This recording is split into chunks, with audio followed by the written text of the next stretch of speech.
Hello and welcome to Virtual World's Best Practices in Education. Today we open our conference with a very special person.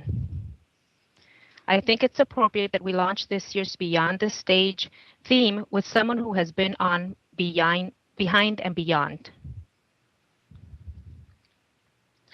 While over 100 presenters will demonstrate over the course of this conference just how far they've reached into their own metaphorical stage, we are fortunate to have Gentle Heron lead us on our 4-day experience Beyond the Stage. Gentle Heron is best known in Second Life as the founder of the Virtual Ability Cross-Disability Peer Support Community. She is also president of the nonprofit corporation Virtual Ability Incorporated, which supports that community's operations in virtual worlds. Before she became the gentle avatar, Alice Krueger worked in education and research. She began her career as a classroom science teacher. She moved into special education, then into providing professional development for teachers of science and health. Alice has worked for a federally funded regional educational laboratory where she ran an educational and public outreach effort for a NASA mission. She was also involved in a national level educational research. Her education career became sidelined by multiple sclerosis, which led her into Second Life. Although she is no longer formally an educator or even employed, she does enjoy helping newcomers adapt to life in the virtual realm. Without further ado, I present to you our opening keynote speaker, Alice Krueger, best known in Second Life as Gentle Heron.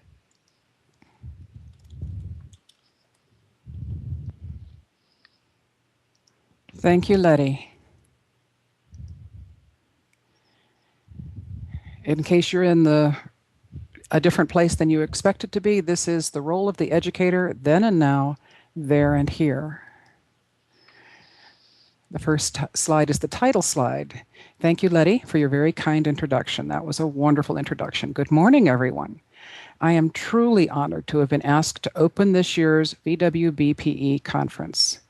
I have many excellent educators among my Second Life friends, and I'm pleased to see some of them in the audience this morning. And good afternoon to you, Sue. I want to begin with some data collection. I want to know, how long have you been an educator? Please click the voting board that is behind me. It is between the speaker platform where I am now and the other large red platform where there are other people are standing. It's above the walkway there. It's a black background, and it has a green target on the face of it. What you do is you click on the screen anywhere, and that should give you a menu.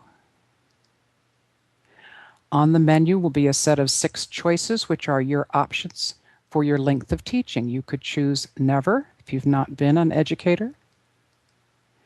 Beginner up to 5 years. I noticed several people in that category. 6 to 10 years. 11 to 20,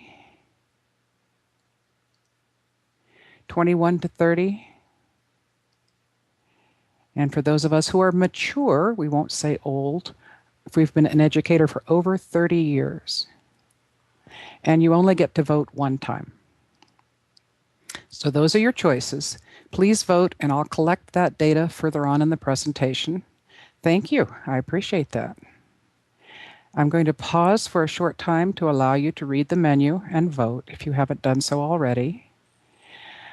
I will say that you may need to keep clicking. I've had someone already IM me that they're having trouble. It does work from all of the different SIMs, but it's going to be laggy in here. We've got quite a few people. I'm going to go on. And please remember that you only need to vote once. So while you're voting, I'll continue. I thought perhaps a bit of a historical perspective on education would be in order to begin such an august gathering.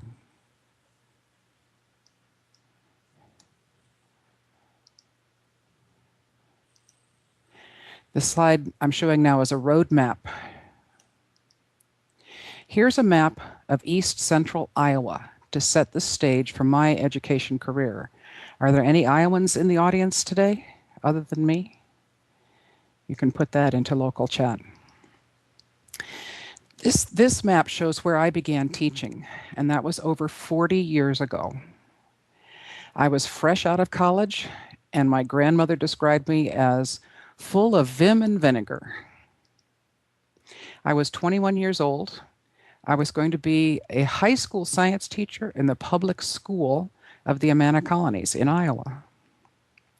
I was just barely 3 years older than my oldest students.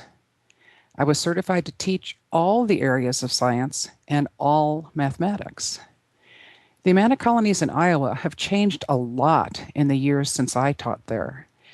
They began as a utopian, communal, agrarian, religious community of 7 small villages in 1855, and no, I'm not that old.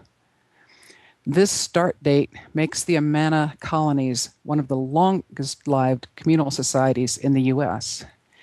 The word Amana means remain true. The people of the Amana Colonies remained true to the values of their religion's founders, who began the movement in Germany in 1714.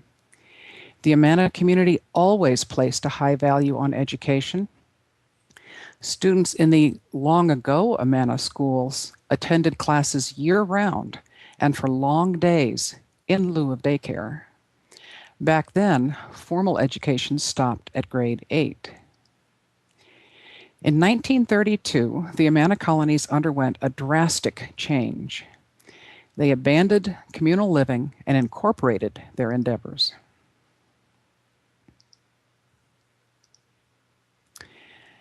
The next slide shows a tourist map of Middle Amana and Amana, and it does show the school. Still tight-knit in the late 1960s, the community began hiring outsiders, as they called them, or non-community members, as teachers in their K-12 school. These recent maps, this one and the one you saw previously, as you may have been able to tell, show the further secularization of the community, which is now a tourist destination. I chose this map to show you today because it indicates the location of the school building, which is situated in the center. It's in Middle Amana, but it's between the community park and the Lily Lake. I hope you can see it on the map.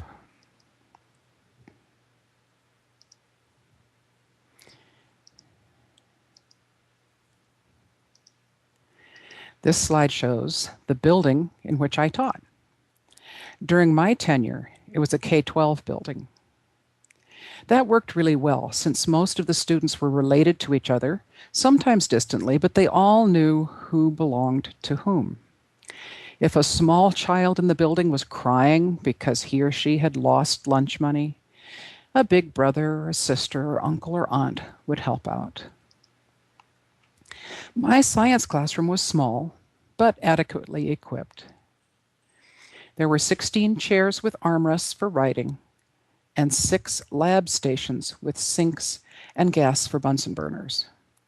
In fact, I was the entire high school science department. I taught 6 different laboratory science classes in a 5-period day. My physics and chemistry classes met during the same class period.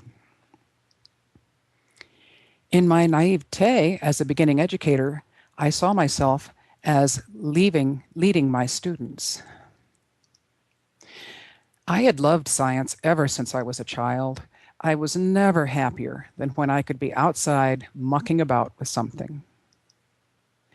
I wanted to share with my students my joy in finding out about the world we lived in.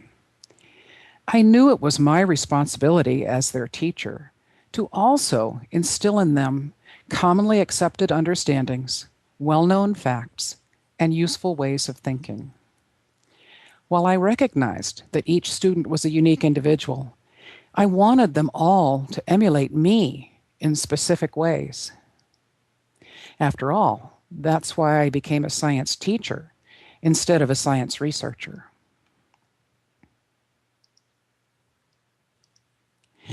This, excuse me, this slide shows two old biology textbooks that I actually taught out of. In those days, the curriculum was your textbook. We wrote our lesson plans based on the pages in the textbook we intended to cover.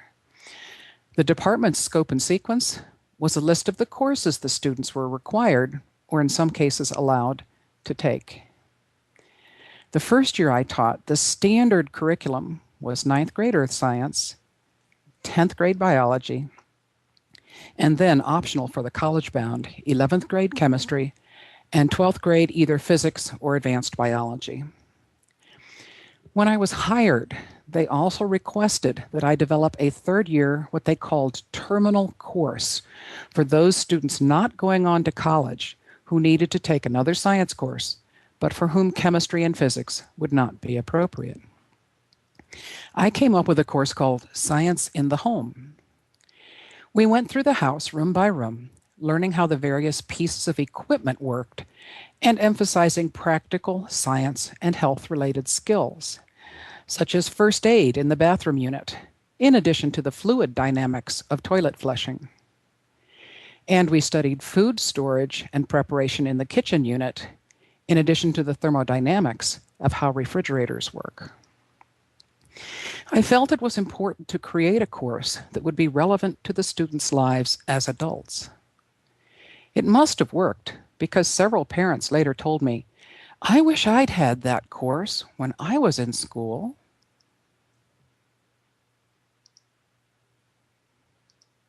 This slide shows a montage of covers of Scientific American magazines. We all knew the importance of reading. That was one of the pillars of education in the Amana colonies. Most of my students read pretty well. I required quarterly book reports on books or articles out of my Scientific American collection that related in some way to the material that we were studying in science class. I enlisted the school's part-time K-12 librarian to assist me in making reading lists.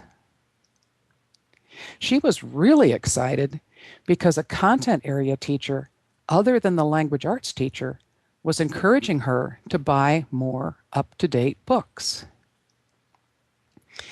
I think the idea of reading and writing in science class grew on the students. At least, I hope it did.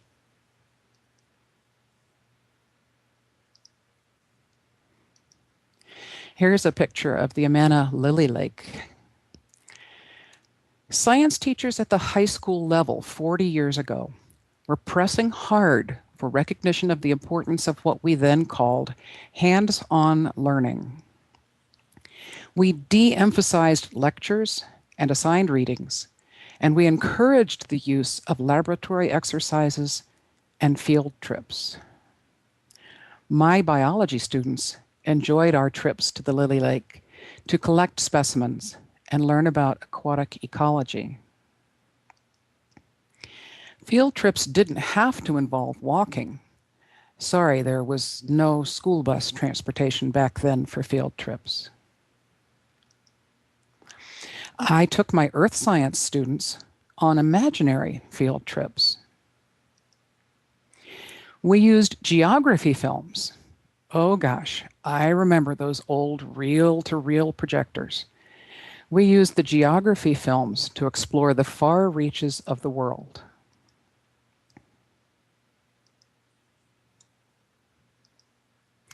And this shows a spark timer physics experiment. My physics students did laboratory experiments also. Here's one we did to look at acceleration. For those who've never done this experiment, we had a wheeled cart, it's labeled mass M2 in the picture on the left, tied to a string that went over the edge of the table. Mass M1 was attached to the other end of the string. If mass M1 were released, it would drop to the floor and pull the cart along the table. It was certainly a noisy laboratory.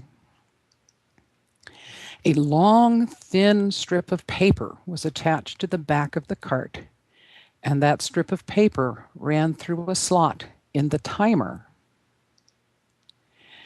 The timer made sparks at regular time intervals that burned tiny little holes in the paper tape as it slid past. As the cart sped up, due to the acceleration by gravity of the dropping mass, the distances between the spark holes on the paper tape increased. The students measured the distances between the spark holes. Make sense? Please type yes in nearby chat if you have an idea of how this experiment was set up. I'm wondering if there are any physics teachers here. Oh, good. That's good to see. We've got quite a few yeses. Oh, and Milton has done this experiment. Yay, Milton. Thank you. That's wonderful to see. Whoops. Okay, I'm going to get this straightened out sooner or later. Go in the right direction. I'm going backwards through the slides. We'll get there. Sorry about this, folks. Almost. There we are. Because this slide shows a slide rule. And this is the good part. This is the use of technology in science teaching. We didn't have calculators or computers. We used slide rules to multiply and divide. I think the kids used their fingers to add and subtract. Teaching your students how to use the slide rule was an important part of science instruction.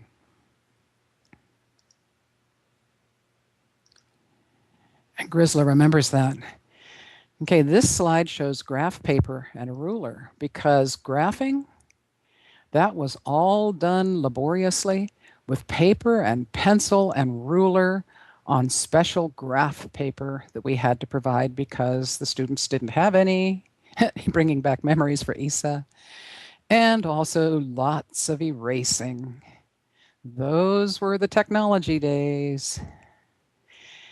I remember learning how to use a slide rule, and I felt that I'd learned something really important, Riven is saying. That's great.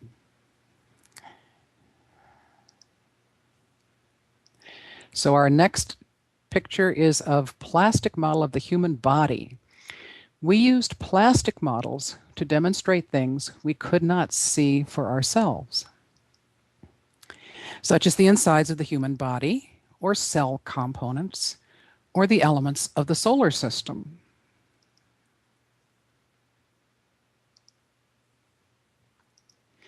And this is a picture of two people addressing an audience.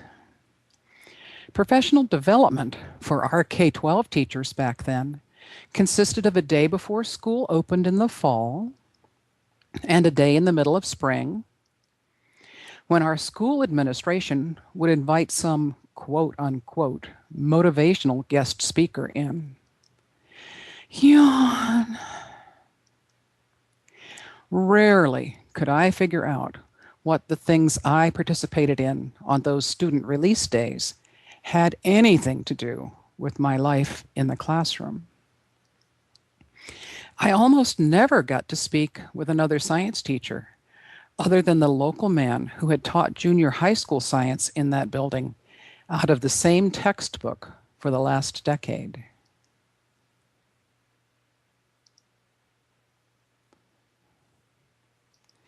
And this is a picture of the map of the Iowa area education agencies. The state of Iowa did provide multi-county level educational assistance called Area Education Agencies, or AEAs. Staff at these AEAs provided phone consulting and occasional site visits to help us do a better job of teaching. They also trucked out reels of educational tapes, films, on a weekly loan basis. And if you were teaching how to use those newfangled computer thingies that took up whole rooms, Your students would blacken in ovals on cardboard cards. You'd ship the cardboard cards on a truck to the AEA. And 2 weeks later, you'd get back a long folded sheet of striped green and white paper, which usually contained only an error message because they had blackened in an incorrect oval.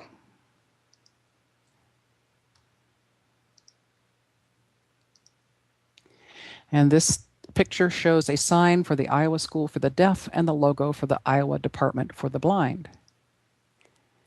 I'm sure there were some so-called special students in some of the Iowa school districts back then.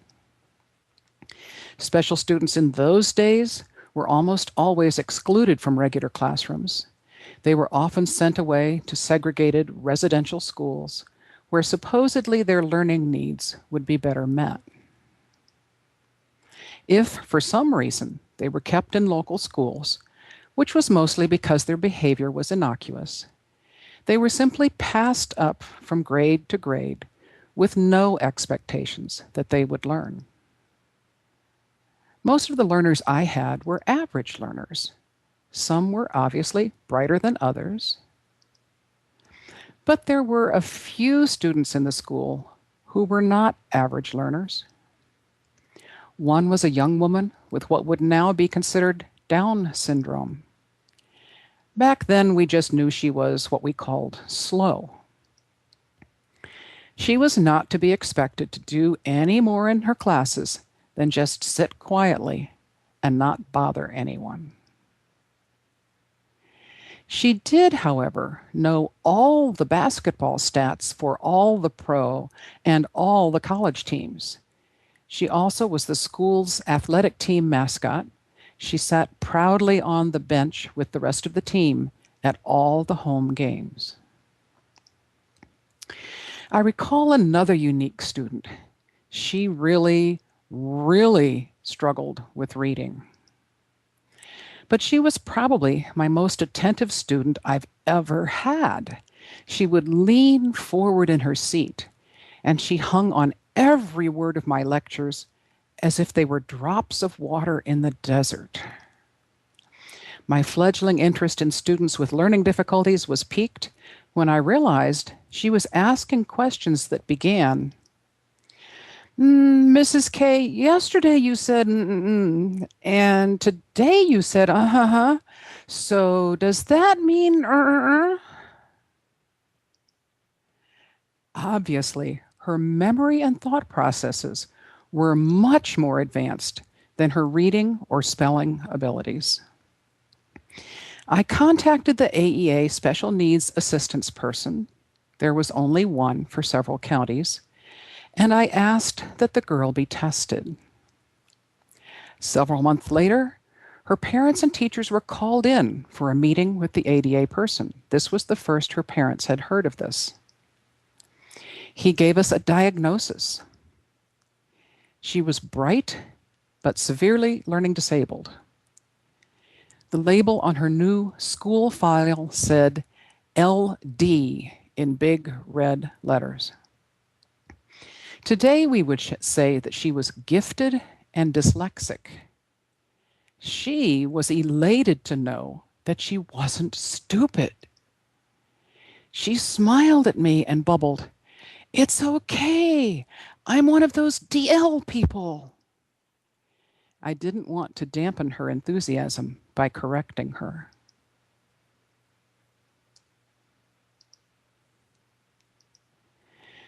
This is a picture of the National Science Education Standards book cover.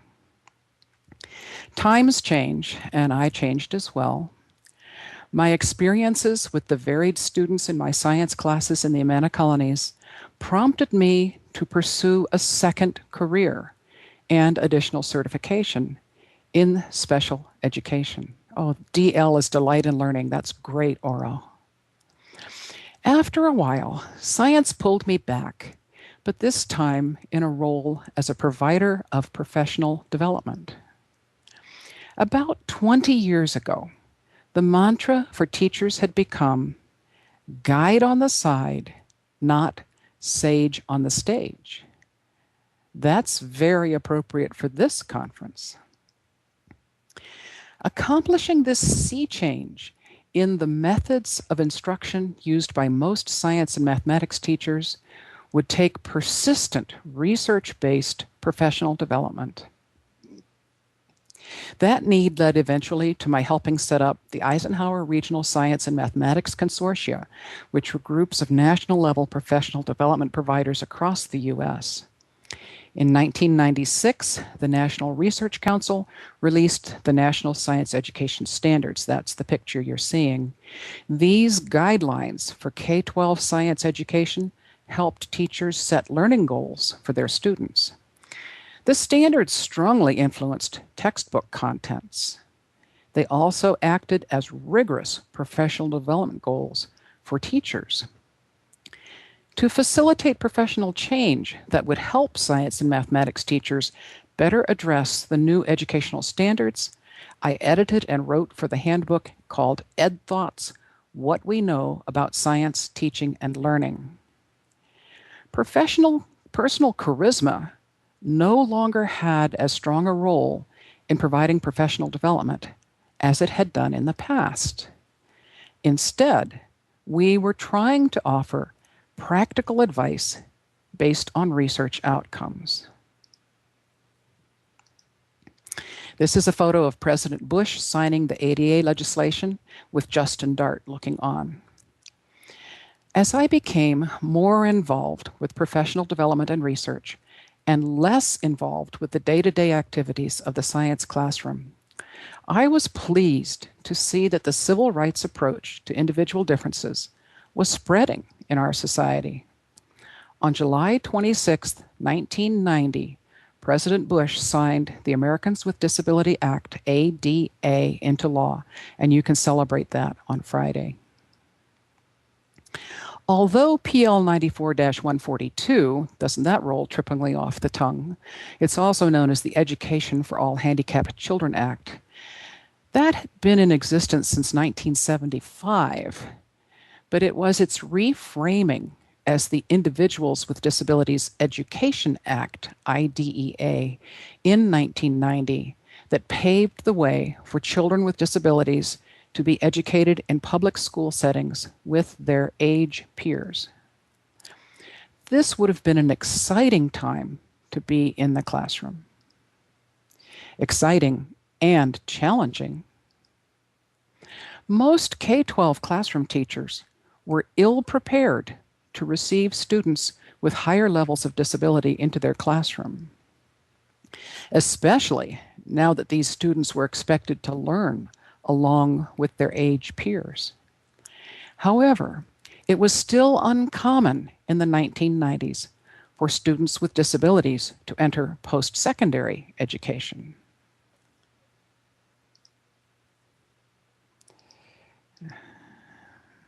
It went backwards again. There we are at the VWBPE logo.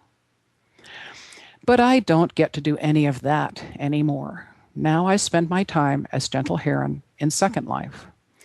However, I do get to observe some wonderful educators at work here in the virtual world. Let me show you how education has evolved into this virtual setting. This is a word cloud extracted from the Common Core documents. Curriculum standards continue to evolve.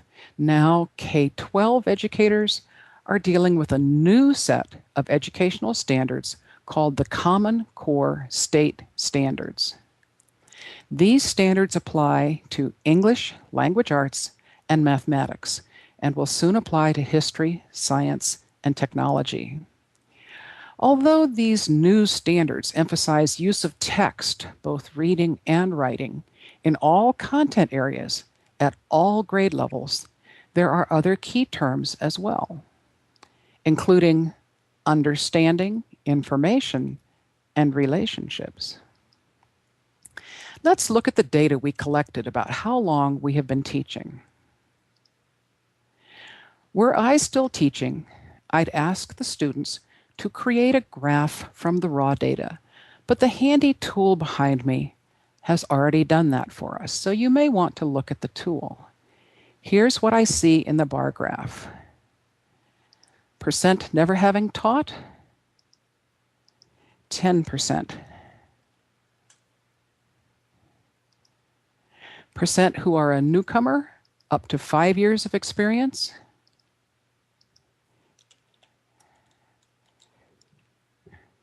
20%.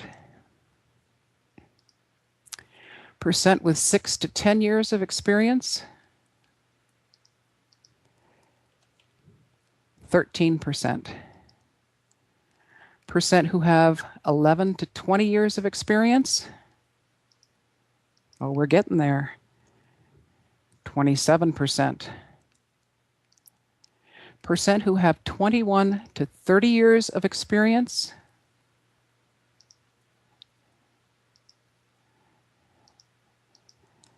17%. And finally, the percent over 30 years of teaching experience is 13%. So let's do a quick activity with this data. I know it's early in the morning for some people on the west coast of the US, but grab your coffee cup and let's work. Those who are sitting in the west bleachers, I want you to please use the data to predict professional development needs for teachers in the next 10 years. I'll give you a little bit of time to think about that while the other folks are thinking. If you're sitting in the south bleachers, which is directly in front of me, please explain the overall shape of the graph and why it's not even in all the categories. Why aren't we flat across the top graph? Why are there the dips and panels and hills like that? And I'll give you a chance to think while the other groups are thinking as well. And those in the east bleachers, you're not getting away free. Please explain if you think the shape of this graph would parallel the shape of a similar graph made at a meeting of doctors, or if you disagree with that. Do you think the graph would be the same for doctors as for educators or not, and why? And so I'm going to give everyone a little bit of time to think, maybe a little bit more time to think, because this is interesting data. It is not how I had predicted it would turn out. Those of you who don't know which section you're sitting in, can you please think of another question you might ask about this data? That's always a good question to ask students. So go. When you have thought out an answer to the question that you've been asked, please post it in nearby chat, and I'll try and read a few of these. Let's see what we all come up with. I'm going to pause for a little bit here and read a few of the questions. Milton is saying it's bimodal. That's a good word for meaning it has two peaks and a valley in the center. Has anyone else got some ideas about the data? Let's see what we can put into the nearby chat. I'm pausing for typing. That means you all are supposed to be typing. You're supposed to be awake. Okay. And Oro says, frustration in the first 5 years causes many to leave teaching. Ah, that's a good observation. Biker says there is a need for stronger peer collaboration among teachers of different disciplines. Oh, Biker, I know you're not a science teacher, and I'm glad to hear you say that. Ribbon says, except for the valley at 6 to 10, it is very close to a standard bell curve. And that is actually more what I expected, was a bell curve. Who else has some ideas? Bill is saying, is it population variation, baby boom in the US, or culture put a person in the moon in the 60s? That certainly had to do with the boom in science teacher enrollment back then. Milton says if we draw a line of best fit, we'd get a normal distribution. Oh, that's interesting. Oh, this is cool. You guys have great ideas. Let's have a couple more. Can a couple more people put some ideas out here? I see more of you out there, and I know you're not all asleep. 8-bit biologist says, I don't believe the years of experience has an impact on time of professional development needed. Oh, that's an interesting observation too. Maybe on the type of professional development that is needed. Zinnia says 11 to 20 would include the Gen X folks, which is the most educated generation. And she's in there right at the top end with 20 years of teaching. Hi, Zinnia. Well, that was a really interesting exercise. Perhaps as you attend other sessions at this conference, you'll find data that corroborate or refute your initial thoughts. Thank you very much for participating in the exercise. And 8-bit biologist adds in, the professional development needed is on a new way of teaching that will be new equally to most experience levels. Bikers thinking that, how does one define most educated? And Oro can't afford to retire after 20 years. Well, a lot of us have that issue. So we're going on to the next slide. And this shows two students using computers. The emphasis on reading by the K-12 Common Core standards is facilitated by easy access to the internet nowadays. An incredible volume and variety of print and illustration resources reside on the internet. Our students today are almost all facile with computers, electronic calculators, smartphones, and tons of other devices I couldn't have imagined when I began teaching. There are wonderful tools available to us in the virtual worlds too, including slide and video projectors, text display tools, voting tools, building tools, all kinds of tools. However, although I taught how to use a slide rule and how to use a microscope, learning those skills, learning about those tools was never the point of my instruction. We used the slide rules and microscopes and all the other science tools to explore our world. That was my goal. Proper use of the appropriate tool was a foundation of the science curriculum in the classroom and in the field as well. Students learned to use non-electronic tools such as sling psychrometers to measure air humidity and Secchi discs to measure water turbidity on our trips to the Lily Lake. Grisla says her students, they know certain tech like games and textings, but not practical software like MS Office. That's a very good point. In science classes today, both of those tools, the sling psychrometer and the Secchi disc, have been replaced by electronic measuring devices. Not only the tools, but the setting for learning has changed. Over the past years, education has evolved to include learning within a virtual world environment. This is a snapshot of two scientific models in Second Life. Riven says learning MS Office is today's equivalent to the typing classes that we took way back when in high school. Virtual worlds offer the chance to build large-scale models of small-scale objects and vice versa. Here you see on the left a snapshot of cells inside the testis making sperm. And on the right, you see a model of the solar system. Both large and small segments of nature are made available at appropriate scales for students to explore in virtual worlds. This is a couple of snapshots from geography in Second Life, a waterfall and a volcano. Nowadays, there is generally less funding for external field trips, but there are more fantastic opportunities in virtual worlds. Here on the left, you see a waterfall in a Second Life area that's devoted to water studies. And on the right, you see an active volcano streaming lava. You can take your students to see desert plants or pollution at the bottom of the ocean as easily as you can sign in with an avatar. Oh, here we go backwards again. There we are. Second Life snapshots of a patient in a respiratory hospital ward and of chemical molecules. Laboratory activities can be conducted in virtual worlds as well as realistic field trips. Again, these can be made at any scale.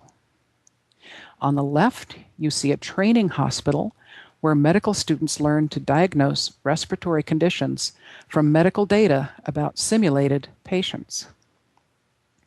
On the right are chemical ball and stick models of various simple molecules. Chemistry students can learn about molecular geometry using those simulations.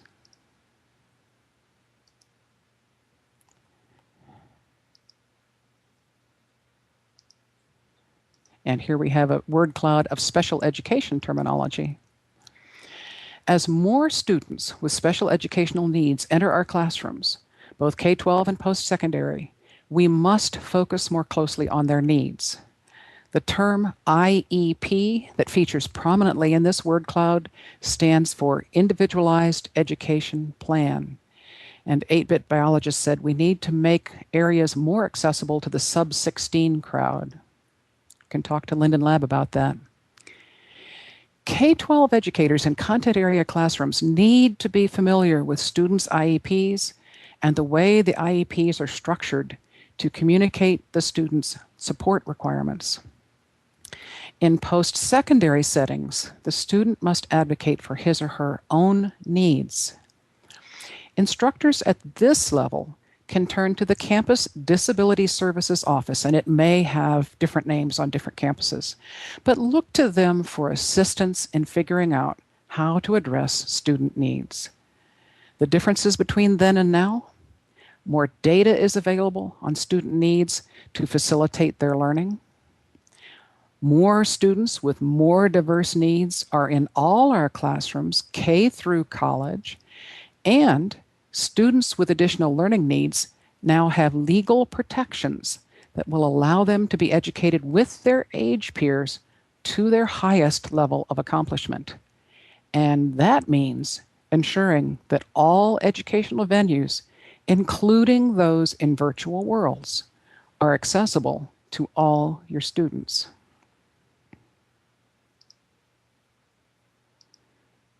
Okay, let's see if we can get it to go forward. There. This slide shows an in-world presentation. Professional development for teachers has evolved as well. In-world college classes are readily available to all of us, and your classmates are as likely to live around the world as they are to live around the corner from your home. I think this increased opportunity for diversity among colleagues can help us do a better job of appreciating the diversity of students in our classes. The development of communities of practice, which now can be international and face-to-face at the same time, has greatly strengthened educator professional development. Opportunities such as this conference, the CESL conference, and educational and professional presentations too numerous to count make virtual worlds a thriving environment for educators' lifelong learning. I chose this snapshot because the slide the presenter is showing is titled, First, Why Virtual Worlds? That's another great question to ponder during this conference.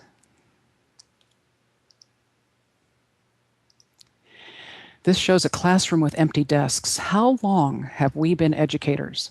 We saw the data we collected about ourselves. I think most of us who are older, and I'm proud to include myself in that number, are still educators long after retiring. And most of us were educating well before we first entered the classroom as a student teacher, because we educate as family members. Lady Slipper agrees. We educate as friends. We educate as volunteers and in whatever career we currently hold. Education isn't just in classrooms, is it? I doubt it ever was restricted to desks and chalkboards.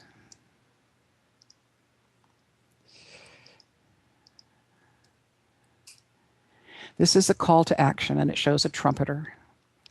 So what is the role of the educator? Has it changed over the past 4 decades? Have best practices in education evolved to keep pace with the changes in educational venues? Or do they even need to change? Have we gotten beyond the stage? That is the purpose of this conference, to help us answer these questions. So let's go to more sessions and find out. Thank you very much for your attention this morning, and I think we have time for a few questions, Letty. Is that right? Yes, I believe you're correct, Gentle. So if anybody has any questions for her, please go ahead and convey them through text chat, and she will respond to you. Oh, Biker. Biker says, I'm only 29 still. Thank you, everyone. Thank you very much. We're looking for questions here. Put the questions in chat, and Lori Vaughn is going to help by typing me talking. Agile Bill says mobile learning ahead of its time was cool. I don't know if it was mobile learning. Carl says, thank you for making me feel younger than I am with the section on slide rules. Oh, Carl, I'll talk to you sometime about how to teach slide rules. Yeah, that was pretty fun. I used to teach slide rules by showing an addition analog, because if you slide meter sticks along each other as if they were the slider and the stationary part of the slide rule, you can do addition just like you do multiplication on a slide rule, because the slide rule is on, yeah, because the slide rule is on a logarithmic scale. Carl will understand that. Milton is asking if massively open online courses are a good or bad idea. Milton, they're both. This is my opinion. They're a good idea because they make education available to more of us, but they're a bad idea when the monitors and the aides are given 1,000 students to help with, and that's just an impossible task. And Biker says, I shouldn't feel old for using a slide rule because he's still using an abacus. And the Wireframe project says the graph paper brought back a lot of bad memories. I'm sorry, Wireframe. I love graph paper. I still work on it. Ribbon says MOOCs are a new thing. They are still evolving and working out the bugs. That's absolutely true. Euro Minuteman asks, why is interest in virtual worlds declining in Google Trends virtual worlds, and has posted a URL? I don't think it has. Marcus says MOOCs might be good provided they do not use the same old classroom principles and don't foster the notion of transmitting some content to the students.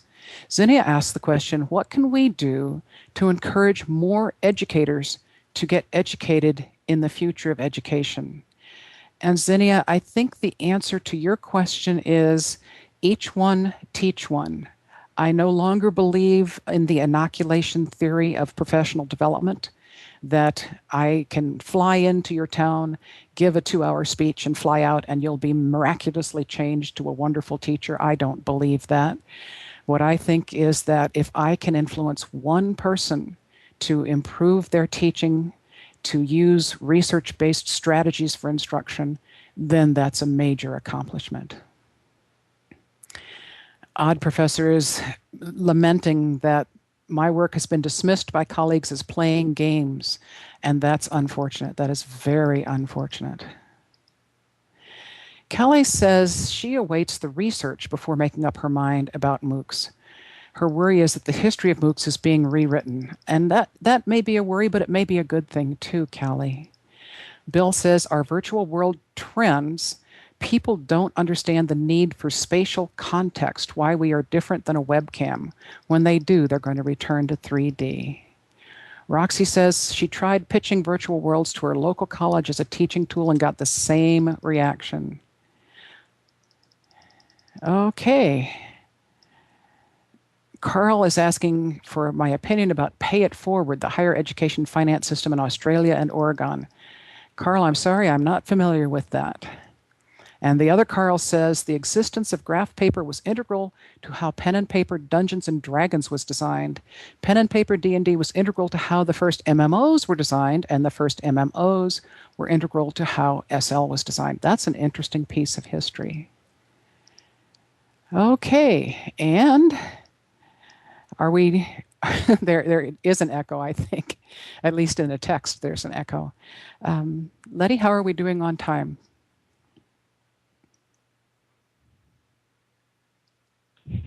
I believe we still have about 10 more minutes, Jenna. Okay, that's great. So Euro Minuteman says, why is Philip Rosedale basically scrambling on a catch-up track to build Third Life, a cinema class platform called High Fidelity? Okay, and let's see. There were some up further that I didn't get. Tully says, my campus just spent a lot of money to send several of us to Las Vegas for BB World. I can't help but think how much more economical a virtual conference would have been. Oh, Tully, what a marvelous statement. And much smaller carbon footprint, too. Riven says, Minecraft seems to be a much easier sell to K-12 schools than other virtual worlds are, but it really does sell as playing an educational game. Carl asks, this is an interesting question, what is the source of my empathy? How did I become gentle heron? Gosh, I don't know. I have always felt, I guess you would call it a kind of empathy, a connection to other people. And I think that helped me with my initial students when I was a very young new teacher and wasn't very much older than they were. And I think it's the same today. Several people are saying playing is learning. That's absolutely true. Roxy responding to James, he never visioned Second Life as a teaching tool. He built a playground for himself and his buddies. Oh, let's see. Agile Bill says regarding games, Dr. Kevin Verbach's MOOC on gamification had 80,000 people, so games may catch on.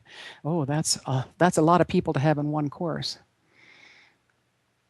8-Bit Biologist said South Carolina has a charter school up for acceptance this August for an entirely open sim school, and that would be huge to further education in virtual worlds at the K-12 level. And 8-Bit Biologist, yes, I am familiar with several K-12 schools in open sim environments that are charter schools. There are some public schools that also have at least classes in the open sim environment. Can't do it. Yeah, Noble Academy. And Euro Minuteman is citing the ERIC database and looking at best practices. There are 716 hits for looking at outcome and accountability. Home teachers, Oro says, are making use of virtual environments. That's also true. And Grisla says there is a school in Georgia. Roxy wonders how they will make sure the kids are not watching TV or sleeping while they're logged on. And Roxy, I would say probably the same way that I made sure you were not sleeping when I was doing the activity. You don't just lecture. Milton says, at what pace should we push forward with innovative ideas in education, especially in virtual worlds? Is there a risk of leaving behind the less able? Milton, there is, and that is a concern. There's definitely a concern about leaving behind the less socioeconomically able who cannot afford computers. Let's see, and we have Odd Professor saying, I've thought that virtual labs are a natural for students in far-flung rural areas. I totally agree with that. 8-Bit Biologist responding to Roxy, that's where pedagogy and professional development focused on virtual worlds comes in. Hooray, I am all for that. Joe K agrees with Agile Bill. There are 11,400,000-ish players in Minecraft. Many of them are students and many learning very tangible skills from the Minecraft community. That is absolutely true, Joe K. Let's see.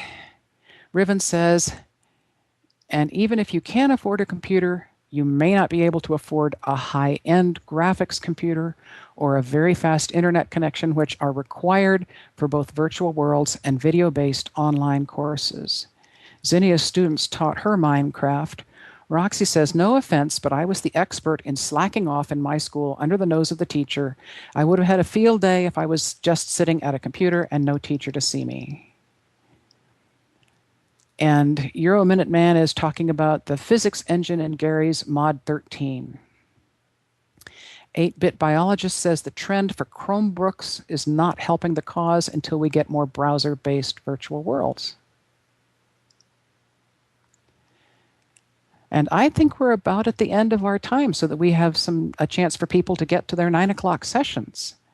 I want to thank everyone again and thank Letty for introducing and keeping time, and thank everyone for participating. Have a great time at the conference, everyone. Bye. Thank you so much, Jenna. Give her some applause, please. She was an excellent introduction to our conference. We will be getting started soon. We have the next session in a few minutes, but I would like to thank all of you for coming. And I hope that this will be one of the best conferences you've ever attended. Thank you all very much and welcome.